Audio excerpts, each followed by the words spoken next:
Uttar Pradesh police परीक्षा की series में आज हम आपको एक साधारण ब्याज के सवाल से रूबरू कराएंगे, जिस सवाल में आपको कोई भी फार्मूला यूज नहीं करना है, बस खाली टेक्निक से आप 1 सेकंड में आप इस सवाल का आंसर दे सकते हैं। देखिए कैसे।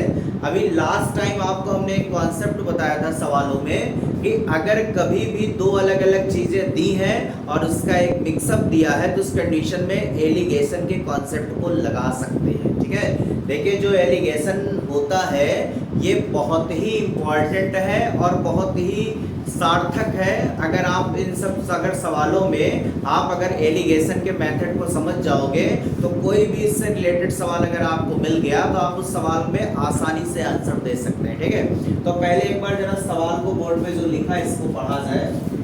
देखिए लिखा है, अरुण ने 20,000 रुपए अपने दो दोस्तों को उधार दिया। ठीक है, पहले दोस्त को 12,000 रुपए 8% की दर पर। ठीक, इसके बाद लिखा है आगे, अरुण अपनी कुल राशि पर 10% लाभ चाहता है। ठीक, अतः उसे शेष राशि दूसरे दोस्त को किस साधारण ब्याज पर देनी चाहिए। देखिए सवाल में ये कह रहा है कि 20,000 में 12,000 उसने एक दोस्त को दिया। ठीक, इसका मतलब है कि जो बचा अमाउंट 8,000 रुपया है वो दूसरे दोस्त को देगा, पक्का है। ठीक, लेकिन जो पहले दोस्त को 12,000 रुपए दिया है उसके बारे में रेट ऑफ इंटरेस्ट कंफर्म है कि 8% है। ठीक, लेकिन जो दूसरे मित्र को जो पैसे दे रहा है उसके बारे में रेट ऑफ इंटरेस्ट आपको नहीं दिया है, वो आपको निकालना है। और एक पॉइंट बीच में देखिए उसने ये भी कह दिया है कि कुल राशि पर 10% का लाभ होता है। तो कहने का मतलब है कि अगर इस सवाल को ध्यान से आप देखोगे तो ये जो रेट ऑफ इंटरेस्ट सवाल में दिया है, इस रेट ऑफ इंटरेस्ट से आप एलिगेशन का मेथड अप्लाई कर सकते हैं। क्यों? क्योंकि एक पार्ट का आपको यहाँ पर परसेंटेज दिया है, दूसरे पार्ट का परसेंटेज पूछा गया है और मिक्सअप परसेंटेज आपको यहाँ पर दे दिया गया। ठीक है, तो देखिए एलिगेशन कैसे आप अप्लाई करोगे, ध्यान दीजिएगा।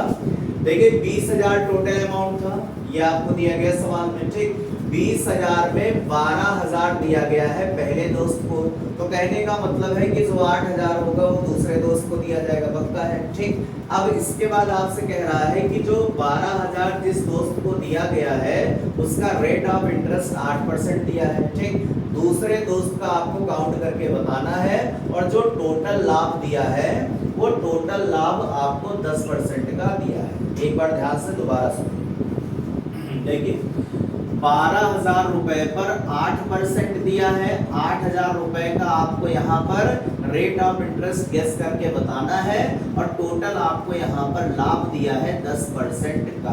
अब अगर एलिगेशन के मेथड को आप अप्लाई करोगे तो नंबरों का क्रॉस डिफरेंस आपको निकालना रहता है। क्या चेक करना रहता है? Cross difference. देखिए 10 में 8 आप घटाएंगे तो 2% बन जाएगा।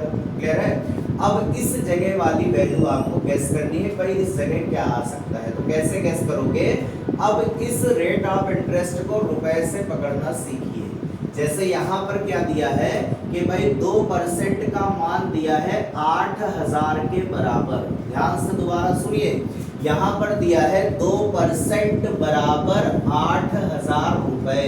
तो इसका मतलब जो 1% की वैल्यू होगी वो 4,000 के बराबर होगी, ये कंफर्म है। क्लियर है? अगर 2% अगर 8,000 के बराबर है तो इसका मतलब 1% 4,000 के बराबर होगा, कंफर्म है। तो अगर 1% 4,000 के बराबर है तो यहाँ पर बताइए 12,000 में 4,000 कितनी बार होगा? भाई 12,000 में अगर देखा जाए तो 4,000 3 ही बार तो होगा ना। तो एक 4,000 का परसेंटेज अगर यहाँ पर देखा जाए तो 1% है, तो 3 बार अगर 4,000 दिखा है तो इसका परसेंटेज कितना होगा? 3%। तो कहने का मतलब है कि यहाँ पर जो वैल्यू आएगी वो 3% आएगी, कंफर्म है। तो अगर यहाँ पर 3% है, ये मिक्सअप वैल्यू 10% है, तो जाहिर सी बात है जो क्वेश्चन मार्क होगा उसकी जगह कितना होगा? उसकी जगह होगा 13%। तो जिस सवाल का आंसर आपको मिल जाएगा वो डी आंसर आपको मिल जाएगा 13%।